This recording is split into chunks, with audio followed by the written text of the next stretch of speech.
తెలంగాణ సంబంధించి బీజేపీలో క్రియాశీలకంగా ఉన్నటువంటి వ్యక్తి, అదేవిధంగా జాతీయ కమిటీకి సంబంధించి కార్యవర్గ సభ్యుడు పేరాల శేఖర్జీ మనతో ఉన్నారు. ఆయనతో మాట్లాడదాం.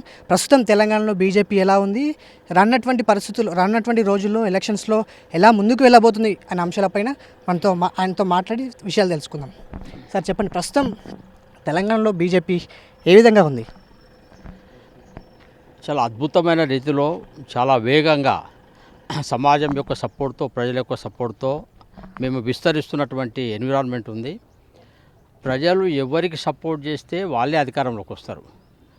మేము పార్టీ నుంచి మేము ఎంత కష్టపడ్డా ప్రజల మద్దతు అనేది చాలా ఇంపార్టెంట్ అంశం. ఈరోజు ప్రజలకు చాలా స్పష్టంగా భారతీయ జనతా పార్టీనే తెలంగాణ ప్రజల ఆశలు, ఆకాంక్షలను తీర్చగలిగినటువంటి ఒక నిజాయితీ నాయకత్వం కానీ, ఒక నిజాయితీ సంబంధించినటువంటి సంకల్పం కానీ ఇది భారతీయ జనతా పార్టీకి ఉంది అనే విషయం చాలా స్పష్టంగా తెలంగాణ ప్రజలు గుర్తించారు. ఎందుకంటే ఒక 2 టర్మ్స్ ట్రయల్ వేద్దామని చెప్పి ప్రజలు కేసీఆర్కు, టీఆర్ఎస్ పార్టీకి అవకాశం ఇచ్చారు. రెండవసారి ఆయన గెలవగానే 3 నెలల పాటు ఆయన మంత్రివర్గాన్ని ఏర్పాటు చేయకుండా నువ్వు ముఖ్యమంత్రిగా అయ్యి తెలంగాణ ప్రజల గురించి ఆలోచించిన బాబు అంటే నేను దేశ ఉప ప్రధానమంత్రిని అయితే అని చెప్పి నాటకాలు ఆడుకుంటూ 3 నెలల పాటు ఆయన మంత్రివర్గాన్ని ఏర్పడుకుంటా ఆయన దేశాలు తిరిగిన ఎప్పుడైతే మొదలుపెట్టారో ఆ రోజే ఆయన యొక్క పతనం ప్రారంభమైంది. అందుకోసమే మాకు 4 సీట్లు ఆ రోజు ఆదిలాబాద్ కానీ, నిజామాబాద్ కానీ, కరీంనగర్ కానీ, హైదరాబాద్, సికింద్రాబాద్ కానీ ఇవన్నీ కూడా మాకు ఇవ్వడం జరిగింది. ఆ రోజు ఆయన పతనం ప్రారంభమైంది. ఆ తర్వాత చాలా స్పష్టంగా ఈయన మాటలకు, కేసీఆర్ చేతులకు చాలా తేడా ఉంది అనే విషయం కూడా ప్రజలకు అర్థమైపోయింది. 3వ అంశం ఏంటంటే ఈయన చెప్పిన విషయాలను ఆయన మాటిమాటికి నాలుక కాదు ఇది తాటిమట్ట, ఆయన ఎప్పుడు మారుస్తుంటాడు అనే విషయం కూడా చాలా ప్రజలకు చాలా స్పష్టంగా అర్థమైంది.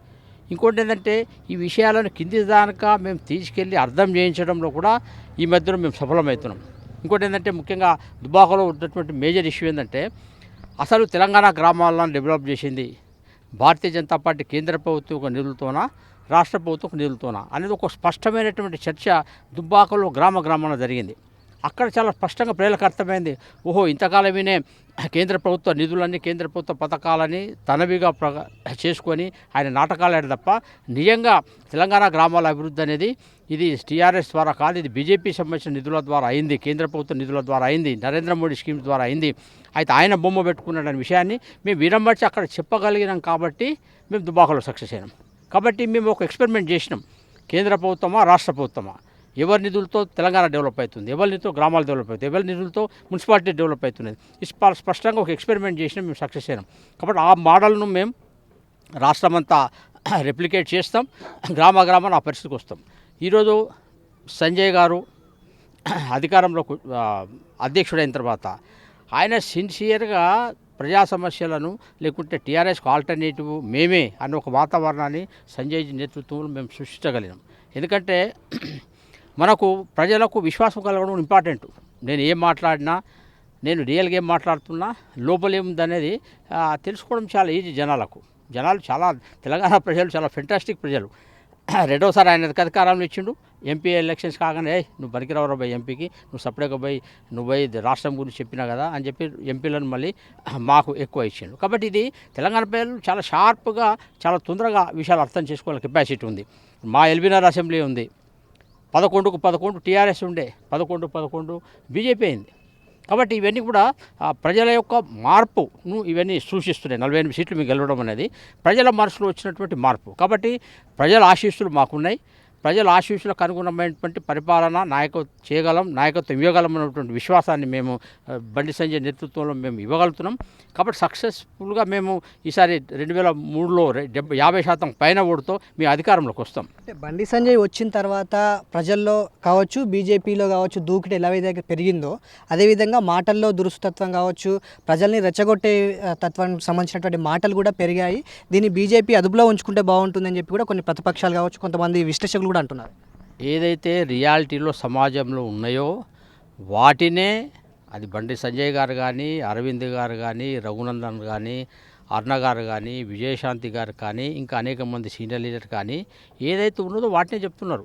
అంటే తెలంగాణ ప్రజలు లేనిది మేము చెప్పామనుకో, ప్రజలు అమాయకుల, ప్రజలు చాలా తొందరగా గ్రహిస్తారు, ఓహో వీడు లేనిది చెప్తున్నాను. కేసీఆర్ను గ్రహించలేదా? ఈయన మాటలు మాట్లాడుతున్న తప్ప వ్యవహారంలో లేదు. ఈయన చెప్పింది ఈయన చేయడు, ఈయన ఊసర వెళ్ళి మాదిరిగా చేంజ్ చేస్తారని పబ్లిక్ అర్థమైపోయింది. ఒకవేళ మేము కూడా లేనిది ఉన్నట్టుగా చెప్తే, ఉన్నది లేనట్టుగా చెప్తే ప్రజలు పిచ్చోళ్ళు కాదు, ప్రజలు తొందరగా అర్థం చేసుకుంటారు. కాబట్టి మేము మతం సంబంధించిన అంశాలు,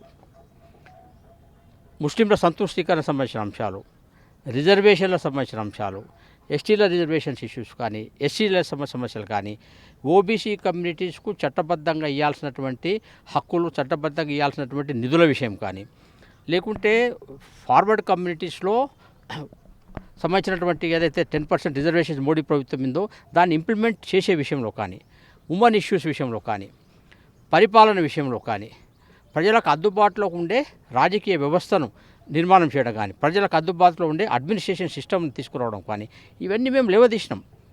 ప్రజల్లో చాలా స్పష్టంగా మేము లేవదీసిన అంశాలు ఏవైతే ఉన్నాయో ఇవి కరెక్టే కదా బీజేపీ లేవదీసినాయి అనేది. అంటే సరైన విధంగా ప్రజలకు కమ్యూనికేషన్ చేయగలిగినటువంటి సామర్థ్యాన్ని ఈ మధ్యకాలంలో మా నాయకులు కానీ, లేకుంటే మా సోషల్ మీడియా సిస్టమ్స్ కానీ మేము దాన్ని వర్కప్ చేసినాం. కాబట్టి ప్రజలకు మేము కనెక్ట్ అవుతున్నాం. ఇంకొక సమస్య ఏమిటంటే టీఆర్ఎస్కు ప్రత్యామ్నాయం ఉంటే ఎవరు? కాంగ్రెస్ అని ఒక ఎన్విరాన్మెంట్ ఉంది. ఎప్పుడైతే ఇప్పుడు మేము ఇక్కడ 2 గెలవడంలో సబితా ఇంద్రారెడ్డి గారు, సుధీర్ రెడ్డి గారు ఇక్కడ నుంచి టీఆర్ఎస్ వ్యతిరేకమైన ప్రజలు, ఈ మహేశ్వరము, ఎల్బీనగర్ ప్రజలు, అందుకోసం టీఆర్ఎస్ని ఓడించి చిత్తుగా కాంగ్రెస్ని గెలిపించారు. వీళ్ళు వాళ్ళ సబితా ఇంద్రారెడ్డి గారు, సుధీర్ రెడ్డి గారు వాళ్ళ సొంత వ్యాపారాల కోసము, సెటిల్మెంట్ల కోసము వాళ్ళు ప్రజల యొక్క ఓటు విలువను మూసీనదిలో పడేసి వాళ్ళు ఎప్పుడైతే పార్టీ మారినో ఇక్కడ ఎల్బీనగర్ ఈ ఏరియా సంబంధించిన ప్రజలకు చాలా స్పష్టంగా అర్థమైంది. ఓహో, మేము వేసిన విలువకు నువ్వు నీ వ్యాపారాల కోసం మమ్మల్ని వదిలేసి మా ఓటుకు విలువ లేకుండా నువ్వు చేస్తావా అని చెప్పి ఇంద్రాయ తక్షకాయ స్వాహ అన్నట్టుగా టీఆర్ఎస్తో పాటు కాంగ్రెస్ను కూడా డస్ట్బిన్ లేచి పడేసారు. కాబట్టి ప్రజలు చాలా తెలివిగలరు, కాలనీ అసోసియేషన్ చాలా తెలివిగలరు, కాలనీ అధ్యక్షులు, అపార్ట్మెంట్ అధ్యక్షులు చాలా ఫెంటాస్టిక్ సంబంధించిన పీపుల్ వాళ్ళు తొందరగా అర్థం చేసుకుంటారు. అంటే ఇప్పుడు కాంగ్రెస్ పతనం కావడమే బీజేపీకి కొంచెం ఊపొచ్చింది అనుకోవచ్చా, లేకపోతే నిజంగానే బీజేపీ క్యాడర్ పెరిగిందని అనుకోవచ్చా? దీంట్లో 3 రకాల కారణాలున్నాయి. సంస్థాగతంగా మేము చాలా బూత్ స్థాయిలో అభివృద్ధి అయినాం. ఒక అంశం, కార్యకర్తల యొక్క సంఖ్య విస్తృతంగా పెరిగింది. రెండవ అంశం, కేంద్ర ప్రభుత్వ పథకాలను ద్వారా తెలంగాణకు వస్తున్నటువంటి లాభాన్ని మేము స్పష్టంగా ప్రజలకు తీసుకురాగలుగుతున్నాం. మూడవ అంశము, ఇది కాంగ్రెస్ పార్టీ అనేది ఎప్పుడు టీఆర్ఎస్కు ఇక్కడ ప్రత్యామ్నాయం కాదు అనేది 12 మంది కాంగ్రెస్ నుంచి గెలిచిన ఎమ్మెల్యేలందరిపై కాంగ్రెస్ టీఆర్ఎస్లో కలిసినప్పుడే ప్రజలకు అర్థమైపోయింది ఇది ఒక బోగస్ కాంగ్రెస్ పార్టీ సంబంధించి ఒక బోగస్ సిస్టమ్ అని చెప్పి. ఆ తర్వాత టీఆర్ఎస్ మీద ఉన్నటువంటి నెగటివిటీ కూడా చాలా పెద్దగా ఉంది. 70% టీఆర్ఎస్ మీద నెగటివిటీ ఉంది. వాళ్ళు అనేక విషయాల్లో వాళ్ళు ముఖ్యంగా ఉద్యోగ అవకాశాల విషయంలో వాళ్ళు చేయలేకపోయారు, నిరుద్యోగ సమస్యల గురించి మాట్లాడారు. అవినీతి అనేది ఒక భూతం మాదిరిగా పట్టి పీడిస్తున్నది. బ్యూరోక్రసీలో కానీ, గవర్నమెంట్ ఆఫీసులో కానీ, రెవెన్యూ సిస్టంలో కానీ, ఒక పోలీస్ స్టేషన్లో కానీ, నువ్వు ఏ ప్రభుత్వ ఆఫీస్కి హాస్పిటల్కి వెళ్ళండి అది ఇదే పరిస్థితి ఉంది. విద్యారంగం, ఆ తర్వాత వైద్య రంగం ఏదైతే ప్రజలకు బాగా అవసరమో ఇటువంటి విషయాల పట్ల ఏమాత్రం శ్రద్ధ టీఆర్ఎస్ కానీ కేసీఆర్ గారు చూపెడతలేరనే విషయాన్ని కూడా ప్రజలకు అర్థమైపోయింది. ఇటువంటి అనేక ఇష్యూస్ ఉన్నాయి. వీటి కారణంగా టీఆర్ఎస్ మీద వ్యతిరేకత అనేది ఒక 75% ఉంది. దానికి ఆల్టర్నేటివ్ ఎవరు అంటే ఈరోజు సంజయ్ నాయకత్వంలో ఇంకా అనేక మంది యంగ్ లీడర్స్ ఎవరైతే ఈరోజు బీజేపీలో డెవలప్మెంట్లో వాళ్ళందరూ కూడా మేము ఎఫెక్టివ్ ఆల్టర్నేటివ్, మాకు అవకాశం ఏంటి అనేది ప్రజెంటేషన్ మీరు సరిగ్గా చేయగలిగినాం. అది మా సక్సెస్కు కారణమవుతుంది. యాంటీ టీఆర్ఎస్, ప్రో బీజేపీ, ఇది కూడా ఒక రకమైన కారణానికి ఇది అయింది. కాబట్టి ఇంకా తెలంగాణ రాష్ట్ర చరిత్రలో మళ్ళీ కమ్యూనిస్ట్ పార్టీలు కానీ కాంగ్రెస్ కానీ వచ్చే సవాల్ లేదు. తెలుగుదేశం మాయమైపోయింది. టీఆర్ఎస్ వేగంగా పతనమవుతుంది, భారతీయ జనతా పార్టీ వేగంగా పెరుగుతున్నది. మీరు అంటున్నారు టీఆర్ఎస్తో మాకు టీఆర్ఎస్కు యాంటీగా ఉన్న వాళ్ళే బీజేపీతో కలిసి నడుస్తున్నారు ప్రజల్లో అని చెప్పేసి అంటున్నారు. అయితే టీఆర్ఎస్ మిగతా ప్రతిపక్షాలు అంటున్నారు టీఆర్ఎస్ అండ్ బీజేపీ రెండు ఒకటే. ఎందుకంటే జిహెచ్ఎం సెలక్షన్స్ తర్వాత సీఎం కేసీఆర్ వెళ్ళి ప్రధాని మోదీ దగ్గర, అమిత్ షా దగ్గర కలిసిన తర్వాత టీఆర్ఎస్లో కావచ్చు, బీజేపీలో కావచ్చు మాటలు చాలా తేడాగా మారినాయి. అప్పటి వరకు మాటలు విసురుకున్నటువంటి నాయకులు ఇప్పుడు టీఆర్ఎస్ బీజేపీ రెండు ఒకటయ్యాయి అని చెప్పేసి కూడా కాంగ్రెస్ నుంచి కావచ్చు మిగతా విశ్లేషకుల నుంచి వస్తున్నాయి మాటలు. ఇవి చాలా బోగస్ మాటలు. చాలా స్పష్టంగా మా అంతటా మేము 2023లో అధికారంకు రావాలనేటటువంటి తపన లేకుంటే పట్టుదలతో మేము ఆ దిశలో మూవ్ అవుతున్నాం. మా రాష్ట్ర నాయకత్వం అందరూ కూడా అదే దిశలో మూవ్ అవుతున్నారు. మా యాక్టివిటీ యొక్క స్టైల్ అట్లనే ఉన్నది. ఆ తర్వాత కేంద్ర నాయకత్వం నుంచి చాలా స్పష్టంగా తెలంగాణలో భారతీయ జనతా పార్టీ అధికారంలోకి రాదగినటువంటి దశలో మీ యాక్టివిటీస్ ఉండాలని చెప్పి కేంద్ర నాయకత్వం చాలా స్పష్టంగా అమిత్ షా గారు కానీ నరేంద్ర మోడీ గారు కానీ లేకుంటే ఇప్పుడు ఉన్నటువంటి జేపీ నడ్డా గారు కొత్త అధ్యక్షులు కానీ వీళ్ళందరూ కూడా స్పష్టమైన దర్శనం చేశారు. కాబట్టి ఇది ఏ రకమైన ఆయన మైండ్ గేమ్ కోసము కొన్ని నాటకాలు కేసీఆర్ గారు ఆడొచ్చు, అది మేము మా కార్యకర్తల్లో ఎటువంటి అవిశ్వాసం లేదు, ఆ తర్వాత సమాజంలో మా మీద ఎటువంటి అవిశ్వాసం లేదు, ఇది చాలా క్లియర్. అందుకోసమే మాకు 48 సీట్లు ప్రజలు ఇక్కడ ఇచ్చిండ్రు. ఇంకొక 20-25 సీట్లు మా దగ్గర సంస్థాగత విషయాలు కొన్ని మేము సెటిల్ చేసుకుంటే ఇంకొక 20-25 సీట్లు ఈజీగా మా దగ్గర మాకు రావాల్సింది. కాబట్టి రేపు కార్పొరేషన్ ఎన్నికల్లో జాయినింగ్స్ మేము చూస్తున్నాం. అన్ని రకాల వర్గాల ప్రజలు ట్రెడిషనల్గా తెలంగాణ ఉద్యమంలో కీలక పాత్ర వహించినటువంటి సమాజం ఏదైతే ఉందో, సామాజిక వర్గాలు ఏవైతే ఉన్నాయో చాలా పెద్ద ఎత్తున ఈరోజు భారతీయ జనతా పార్టీలో చేరుతున్నారు. స్పష్టంగా నిన్న జరిగినటువంటి వికారాబాదు సమ్మేళనం కానీ, సంగారెడ్డి సంబంధించిన విషయం కానీ చాలా ప్లేసెస్లో చూస్తున్నాం. ముఖ్యంగా యువకులైతే 99% యువకులు ఈరోజు భారతీయ జనతా పార్టీ మీద ఆశతో ఈరోజు భారతీయ జనతా పార్టీ చేరుతున్నటువంటి పరిస్థితి మనకు చాలా స్పష్టంగా కనపడుతున్నది. కాబట్టి చాలామంది అంటున్నారు బీజేపీకి క్యాడర్ లేదు, అందుకనే నాయకులు ఎలక్షన్లో నిలబడడానికి నాయకులను కూడా ఇతర పార్టీల నుంచి కూడా తీసుకుంటున్నారు, అందుకే ఆపరేషన్ బీజేపీ ఎప్పటికప్పుడు చేస్తుంది, ఎదుగుదలకి అదే ముఖ్య కారణం కూడా కొంతమంది అంటున్నారు. సమాజం మారినప్పుడు, సమాజం బీజేపీతో ఆకర్షితులైనప్పుడు భారతీయ జనతా పార్టీ తప్పకుండా వాళ్ళ స్వాగతం పలుకుతుంది. మేము అందరినీ కలుపుకొని సర్వస్పర్శి అంటే అన్ని రకాల వర్గాల ప్రజలు బీజేపీలో ఉండాలి, సర్వవ్యాపి, అన్ని మూలకు గ్రామానికి బూత్ కూడా మా పార్టీ వెళ్ళాలనే సిద్ధాంతం మొదటి నుంచి కూడా మాకున్నది. ఆ తర్వాత అంత్యోదయ అంటే అత్యంత పేద ప్రజల వరకు భారతీయ జనతా పార్టీ వెళ్ళి పేద ప్రజలకు ఉపయోగపడే ఒక సామాజిక, రాజకీయ, ఆర్థిక వ్యవస్థను భారతీయ జనతా పార్టీ అధికారంలో కానీ తీసుకురావాలనే తపన ఏదైతే ఉంది ఇది మొదటి నుంచి మాకున్నది. కాబట్టి తెలంగాణ సంబంధించినటువంటి సమాజం విషయంలో, తెలంగాణ సంబంధించిన ఇష్యూస్ విషయంలో, తెలంగాణ సంబంధించినటువంటి సమస్యల అధ్యయనం విషయంలో, తెలంగాణ సంబంధించినటువంటి రకరకాల సామాజిక వర్గాల్లో ఉన్నటువంటి ముఖ్యమైనటువంటి నాయకత్వంతో మాకున్నటువంటి సంబంధాల విషయంలో వాళ్ళు ఎవరైనా మా దగ్గరకు వచ్చి మాట్లాడగలిగినటువంటి అందుబాటులో ఉండేటువంటి వ్యవస్థ కేసీఆర్ దగ్గరకు, కేటీఆర్ దగ్గరకు పోలేరు ఎవరు. స్టార్ హోటల్ దగ్గర సాధ్యం కాదు, మా దగ్గరకు అవసరం లేదు. అర్ధరాత్రి కూడా మా ఫోన్లు ఆన్ ఉంటాయి, అర్ధరాత్రి అంటే మేము కలవడానికి మేము అందుబాటులో ఉంటాం మా నాయకులందరం కూడా. ఇది మాకున్నటువంటి ఒక అద్భుతమైనటువంటి ఒక ప్లస్ పాయింట్. కాబట్టి అన్ని రకాల సామాజిక వర్గాలు ఆ రకంగా వస్తున్నారు కాబట్టే ఈరోజు మాకు 48 సీట్లు వచ్చినాయి. ప్రజలు మాకు సపోర్ట్ చేస్తేనే కదా వచ్చింది.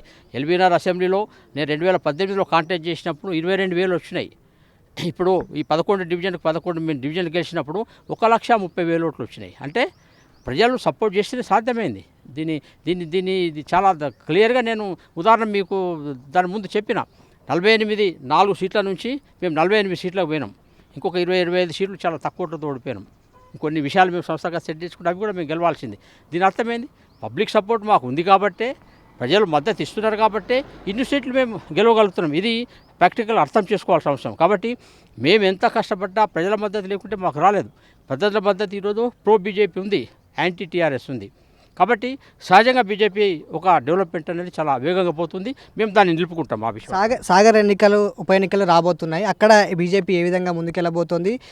అంటే టీఆర్ఎస్ అధికార పార్టీకి సంబంధించినటువంటి నాయకుల నుంచి కొంత వార్తలు ఏంటంటే కొంచెం వార్తలు కూడా బయటికి వచ్చాయి, ఏదైతే బీజేపీని ఓడించకుండా ఉండేందుకు దేనికైనా సిద్ధపడుతుంది అధికార టీఆర్ఎస్ పార్టీ అని అంటుంది. అంటే దీన్ని మీరు నమ్ముతున్నారా, లేకపోతే నిజంగా టీఆర్ఎస్ని కాంగ్రెస్ని ఓడించేందుకు మీరు ఎలాంటి ప్రయోగాలు చేయబోతున్నారు? నాగార్జున సాగర్ జిహెచ్ఎంసీ ఎన్నికల కంటే ఒక 7-8 రోజుల ముందు ఒక మంత్రి గారు, కేసీఆర్ మంత్రివర్గంలో ఒక కేబినెట్ మినిస్టరు, మేము రేపు మా మేనిఫెస్టో డిక్లేర్ చేస్తున్నాము, free electricity, free water, free bees మా ముఖ్యమంత్రి గారు ప్రకటించబోతున్నారు, అవుట్ మీ అందరి పని అవుట్ అని చెప్పి ఒక మాట అన్నాడు.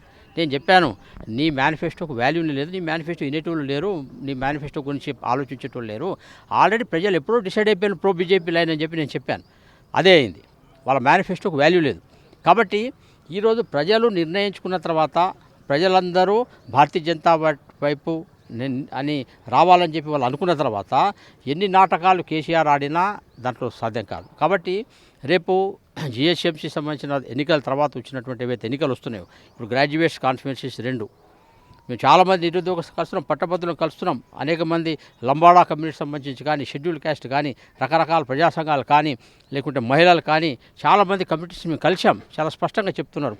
స్పష్టంగా భారతీయ జనతా పార్టీ వైపు ఈశ్వరు పట్టభద్రులకు సంబంధించినటువంటి సంబంధించి మేము ఓట్లు వేస్తామని చెప్పి మొహమాటములు వాళ్ళు చెప్తున్నారు. చాలా పెద్ద ఎత్తున ఆన్లైన్ రిజిస్ట్రేషన్స్ అయినాయి. లాస్ట్ టైం 2 లక్షలు ఉండే హైదరాబాదు, మహబూబ్ నగర్, రంగారెడ్డి సంబంధించిన దాంట్లో ఈసారి 6 లక్షల మంది తీసుకున్నారు. అంటే ఎంత ఉత్సాహం ప్రజల్లో చైతన్యం గ్రాడ్యుయేట్స్లో పెరిగిందని మనం అర్థం చేసుకోవాలి. కాబట్టి ఈరోజు క్యాండిడేట్ ఎవరు అనేది ఇంపార్టెంట్ కాదు. భారతీయ జనతా పార్టీ టికెట్ ఎవరికి ఇస్తే వాళ్ళు గెలిచిపోయారు. ఎల్బీనగర్లో మేము చూసాం, చాలా కొద్దిమంది కొత్త వాళ్ళు ఉన్నారు, కొద్దిమంది అనుభవం లేని వాళ్ళు ఉన్నారు. మా బూత్ కమిటీలు కొన్ని ప్లేసెస్లో లేవు. హస్తినాపురం సీటు మాకు కొద్దిగా కష్టమేమో అని చెప్పి అనుమానం ఉండే, అన్నీ గెలిచాం. కారణం ఏంటంటే 75% అది బీజేపీ సింబల్ ఎవరికి వస్తే వాళ్ళు గెలిచిపోతారు. కాబట్టి ఇది కేవలం అభ్యర్థిని అనేది కూడా ఇంపార్టెంటే. కానీ అభ్యర్థితో పాటు party environment, anti TRS environment, ఈ రెండింటి కూడా మేము సెంటర్ ఆఫ్ యాక్టివిటీ అయినాం. కాబట్టి రేపు నాగార్జున సాగర్ అయినా, లేకుంటే వరంగల్ కార్పొరేషన్ అయినా, ఖమ్మం కార్పొరేషన్ అయినా, సిద్దిపేట కార్పొరేషన్ అయినా, లేకుంటే నకరికల్ మున్సిపాలిటీ అయినా, హైదరాబాద్ నల్గొండ గ్రాడ్యుయేట్స్ కాన్స్టిట్యూన్సీ అయినా అదే పరిస్థితి. ప్రజలే దేవుళ్ళు, ప్రజలే నిర్ణేతలు. కాబట్టి వాళ్ళు ఎటువైపు అంటూ అటే ఉంటుంది. కాబట్టి ఇది బీజేపీ వైపు ప్రజలు ఉన్నారు. ఆ రకమైనటువంటి ఆశీర్వాదం కోసం మేము తెలంగాణ ప్రజల్ని చేతులెత్తి మేము ఇంటింటికి పోయి మేము అడుగుతున్నాం. మేము సక్సెస్ అవుతాం. నెక్స్ట్ ఎన్నికల్లో కూడా దుబ్బాకలో హైదరాబాద్ ఎటువంటి సక్సెస్ రేటు ఉందో అంతకంటే ఎక్కువ సక్సెస్ రేటు రాబోయే ఉప ఎన్నికలు వాటిలో కూడా తప్పకుండా వస్తుందని చెప్పి మేము భావిస్తున్నాం. చివరిగా ఒక క్వశ్చన్ చెప్పండి. టీఆర్ఎస్కి సంబంధించి ప్రస్తుతం వర్కింగ్ ప్రెసిడెంట్గా ఉన్నటువంటి కేటీఆర్ త్వరలో సీఎం కాబోతున్నారు అని చెప్పి కూడా వార్తలు వస్తున్నాయి. దాంతో పాటుగా హరీష్ రావుకి సంబంధించి కూడా కీలక బాధ్యతలు అప్పగించే అవకాశం ఉంది. సో సీఎం పీఠం నుంచి కేసీఆర్ తప్పుకోబోతున్నారు అని కూడా వార్తలు వస్తాయి. దీన్ని బీజేపీ ఏ విధంగా చూస్తుంది? దొంగలు కలిసి ఊళ్ళు పంచుకున్నంత మాత్రాన పెద్ద మార్పు వచ్చేది ఏం లేదు. వాళ్ళ ఇంటర్నల్ పవర్ పాలిటిక్స్లో ముఖ్యమంత్రి ఎవరైతారు, ఉపాధ్యక్షుడు ఎవరైతారు, లేకుంటే కార్యాధ్యక్షుడు ఎవరైతారు, ఇది పెద్ద అంశం కాదు. కాబట్టి ఇది అధికారాన్ని నిలబెట్టుకోవడం కోసము, కుటుంబం చేతిలో అధికారాన్ని సెంటర్ ఆఫ్ యాక్టివిటీ చేయడం కోసము ఇవన్నీ నాటకాలనే విషయం ప్రజలకు తెలుసు. ఇప్పుడు నరేంద్ర మోడీ గారు చాలా స్పష్టంగా అన్నారు, వారసత్వ రాజకీయాలు అనేవి, అవినీతి రాజకీయాలు అనేవి ఒక దుష్పరిపాలనకు, అవినీతికి ఇవి కేంద్రాలైనాయి వారసత్వ రాజకీయాలు అనేది. కాబట్టి ఈరోజు కేసీఆర్ గారు కూడా అదే రకమైన దిశలో వెళ్తున్నారు. మేము ఈరోజు విజయశాంతి గారిని పిలిచి ఆమెతో ముఖ్యమైన సెంటర్ ఆఫ్ యాక్టివిటీగా మేము ఉపన్యాసం ఇచ్చినాం. విజయశాంతి గారు ఆయన తీసిపడేసిండు. మేము వ్యక్తుల యొక్క వ్యక్తిత్వాలను, క్వాలిటీస్ను మేము చూస్తాం తప్ప మేము ఏ రకమైనటువంటి ఫ్యామిలీ అఫేర్ ఏంది, డబ్బులు ఏంది, ఎవరి కమిషన్ ఎంత, ఇది మాకు ఇంపార్టెంట్ కాదు. కాబట్టి మేము ప్రజల వైపు ఉన్నాం. ప్రజలు అర్థం చేసుకుంటున్నారు. కాబట్టి నిన్న మొన్నటి దానిక విసిరిపడేసిండు ఈటెల రాజేందర్ను, హరీష్ రావును అనే విషయం అందరికీ తెలుసు. ఈరోజు మళ్ళీ వాళ్ళందరినీ కలిపి ఏదో స్వార్థ రాజకీయాల కోసము, కుటుంబ రాజకీయాల కోసము మళ్ళీ ప్యాచప్ చేసి, అంటే స్వార్థ వ్యవహారాల కోసం ప్యాచప్ చేయడమే తప్ప దీంట్లో తెలంగాణ ప్రజల అభివృద్ధి కోసం నిజాయితీగా చేసే వ్యవహారం కాదు అనేది చాలా స్పష్టం ప్రజలకు అర్థమైంది. కాబట్టి ఆ దిశ ఎప్పుడూ దాటిపోయింది. ప్రజలు ఆల్రెడీ వేరే వైపు ఆలోచించడం, వేరే వైపు థింక్ చేయడం, ఆల్టర్నేటివ్ గురించి, ప్రత్యామ్నాయం గురించి ఆలోచించడం అనేది ప్రజలు ఎప్పుడో ప్రారంభం చేసింది. కాబట్టి వాళ్ళు ఎన్ని నాటకాలు ఆడినా టీఆర్ఎస్ అనేది సక్సెస్ కాదు. అది మునిగిపోతున్నటువంటి నావే. టీఆర్ఎస్ అనేది మునిగిపోతున్న నావ లాంటిదని ప్రజల్లో టీఆర్ఎస్పై ఉన్నటువంటి నమ్మకం అనేది రోజు రోజుకి తగ్గిపోతుంది. కాబట్టి ప్రత్యామ్నాయంగా ఎదుగుతున్నటువంటి బీజేపీ వైపే ప్రజలు మొగ్గు చూపుతున్నారు. సో రానున్నటువంటి ఉప ఎన్నికలు కావచ్చు, కార్పొరేషన్ ఎన్నికలు కావచ్చు, ఏదైతే 2023 ఎన్నికలు కావచ్చు, ఇవన్నిట్లో కూడా బీజేపీ విజయదుందుబి మోగించబోతోంది. బీజేపీ జెండా తెలంగాణ గడ్డపైన ఎగరబోతోందని చెప్పి పేరుల శేఖర్ చెప్తున్న విషయం. Hi, this is Punarnavi Bhupalam. Please share, like and subscribe Mirror TV. Do subscribe to Mirror TV. Thank you so much. Hi, this is Nagashaurya and please subscribe to Mirror TV.